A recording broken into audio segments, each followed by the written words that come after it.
નમસ્કાર, હેડલાઇન ન્યૂઝમાં આપનું સ્વાગત છે। હું છું તમારી સાથે શીતલ ગોહિલ। શહેરમાં આગ લાગવાના બનાવો દિવસે ને દિવસે વધી રહ્યા છે। તેવામાં એસએસજી હોસ્પિટલમાં પણ એક આગની ઘટના બની છે। મળતી માહિતી અનુસાર એસએસજી હોસ્પિટલમાં એસીમાં બ્લાસ્ટ થતા આગ લાગી હતી। તે સમયે કોઈ જાનહાનિ થઈ નથી, કોઈ મોટી જાનહાનિ ટળી છે, પણ એસીમાં બ્લાસ્ટ થયો અને ગણતરીની મિનિટોમાં જે નાની આગ હતી તેને વિકરાળ સ્વરૂપ લઈ લીધું।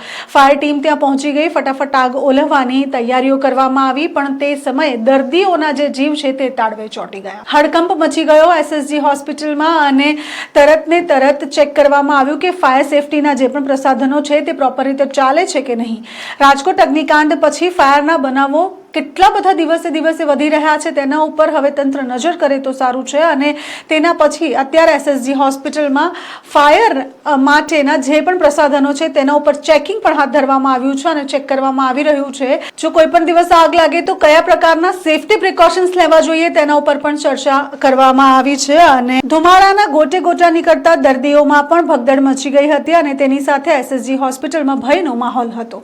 વાત ત્યાંથી જે જાણવા મળી છે તેના આધારે રાતના સમયે જો આવો કોઈક બનાવ થયો હોત તો મોટી જાનહાનિ થઈ શકવાની શક્યતા હતી, પણ આ બનાવ દિવસે બન્યો હતો અને સચેતતાના આધારે કોઈ પણ પ્રકારની જાનહાનિ થઈ નથી અને આ જે બ્લાસ્ટ થયો છે તેમાં ઘણું મોટું નુકસાન થવાની પણ વાતો બહાર આવી છે।